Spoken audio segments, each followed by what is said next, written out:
York is the performance capital of the world. On a given block, one can attend the finest shows, concerts, ballets, or even hear a group of street musicians playing to the rhythm of the city. Amid all this glitter and excitement, there is a school that serves as a training ground for the stars of the future, the School for the Performing Arts. A motion picture company, led by award-winning director Alan Parker, is making a film about the students who attend this school as they take the first steps toward their dreams of stardom. It is aptly titled Fame. Alan Parker, known for films like Bugsy Malone and Midnight Express, is directing his first film in America. Before the start of production, he sent a letter to all members of the cast and crew explaining his reasons for making this contemporary musical drama. Because of the unique geographic position of the school, they are constantly reminded of the success of the Great White Way of Broadway, and constantly also reminded of the failure of all the schlock of 42nd Street, which was quite nearby too. It's a difference, a very fine line between a Juilliard scholarship and dancing topless at the Metropole. Come on, use your bodies! It's the combination of the two things. It's rock and roll, it's Vivaldi. Thank you. You play very well. It's always that fine balance of success and disaster. I'm not singing, I'm definitely not. But you have to. But I came to dance. You have to sing too, and act, and play a musical instrument. You have to do all three? It says performing arts, doesn't it? Oh, you don't have to do everything. May we have the next group, please? Hurry up. I'm fascinated by anybody who wants to perform. The joy. I originally thought it was the joy of performing. I'm fascinated by young people. And if you put those two together, to want to actually expose yourself in the way in which they do at such a very young age, that I realised it wasn't just their joy, but also their pain. What's your name, honey? Doris Finsecker. The amazing thing about Doris Finsecker is that she changes so rapidly. In 4 years, she grows from this pathetic, very shy person who has no self-worth at all, and she just blossoms. My character's name is Hilary Van Doren, a girl from a wealthy family who goes into the high school for dance training. Hilary's a doer. She just goes out and does what she wants. She goes out and gets what she wants. In addition to an ensemble cast of talented young performers, Ann Mira plays Barbara Sherwood, a character who represents the academic side of the school. Okay, action, please, Ed. Fernandez Poco. Dancing is just one of the things that she does. She's a singer and an actress, you know, and she has a lot of dreams and aspirations of becoming famous. Martelli Bruno. I play the part of Bruno Martelli, who's, I guess, the musician of the movie. Garcia Raul. Ralph Garcia. I think they spelled it wrong on the application form.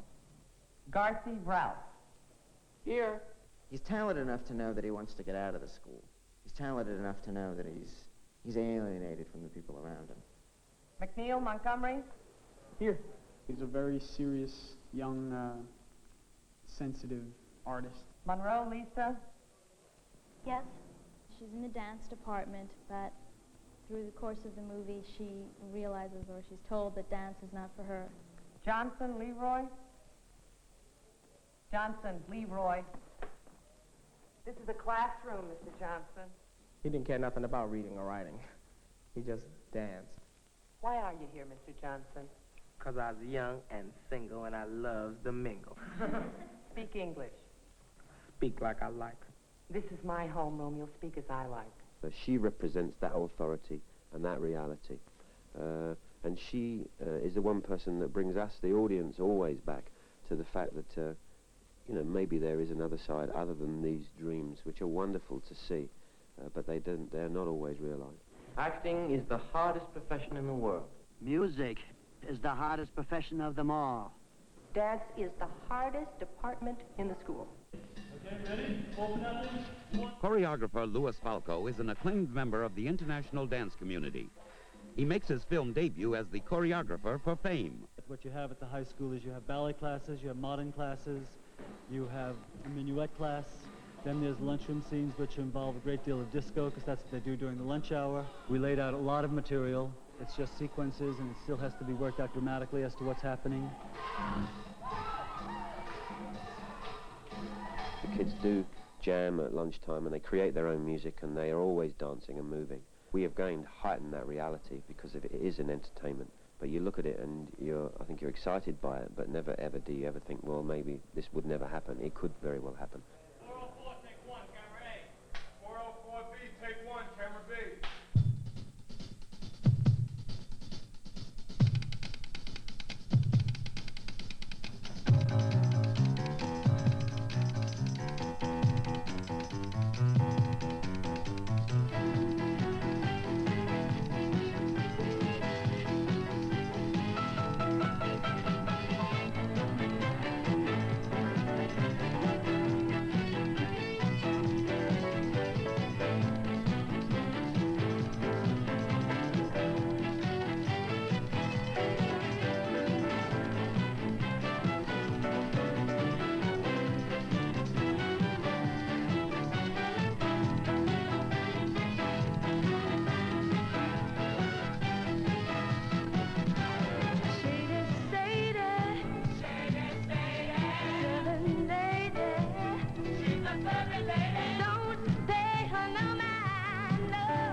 Enormous musical number in the 46th Street where the kids actually dance on the cars. It's not something you see every day of the week. On the other hand, you look at it and you think, well, knowing these kids, it could happen. And if it could happen, then what we've done is show it.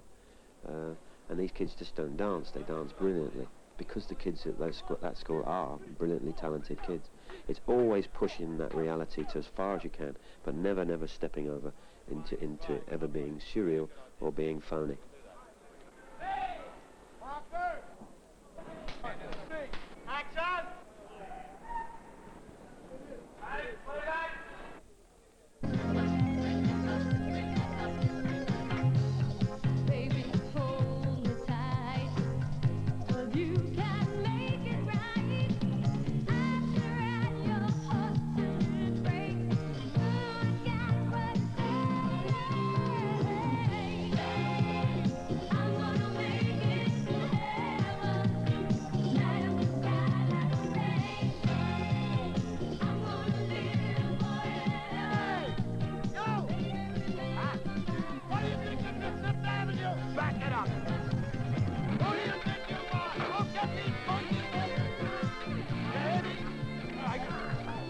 Hey, wait a minute, get away. What are you doing?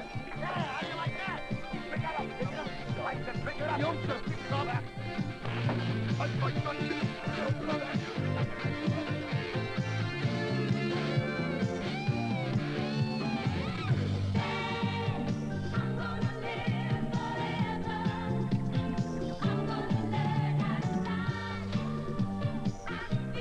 Performing is the main reason students attend this school, but there's always the constant reminder that academics are of equal importance. Be natural. All you've got, lots of anger, lots of energy. Action! I told you I'd done it and I forgot it. My hearing is fine. It's your homework that's missing. And these couple of pages I have, they're unintelligible. It's a secret language, all right? This isn't a joke. I got lots of jokes. This is garbage. My pen broke. Hey, you can't learn to read. You can't learn to dance. I can read. Terrific. Go ahead. Surprise us. I said I can read. Then read. No. Read! No! Read! No! A lot of them, I don't think, realised that what part of their personality I was necessarily going for. It's one thing reading a 2-page monologue. It's a skilled actor who can get it right. It's a skilled performer who can get it right and put a bit of passion into it. but it's something else when it's not, when it ceases to be a two-page monologue, but a piece of you. And if you can actually reveal that inner person, then you get something very special. And I don't think a lot of the times they ever realised quite what was happening there in front of me. You should have been out there tonight. The audience hated me. You had a bad night, man. That happens. Yeah, not to me it doesn't. What do you want, insurance? All anyone ever promised you was 7 classes a day and a hot lunch. The rest is up to you, Ralph. I mean, back in the Middle Ages, actors, they didn't even want to bury us. Well, they do now. Not if you're good. How do you know if you're good? Maybe you never know. Our kids don't necessarily succeed. There is an optimism that they might be able to cope with what will come their way because of their skills and because of their talents and because of what they've learned at this kind of school. A movie company led by Alan Parker and a group of talented young actors and actresses are making a contemporary musical drama that takes a hard look at the lives of 8 students at the School for the Performing Arts as they try to gain a foothold in the world of music, drama, and dance. The film is called Fame.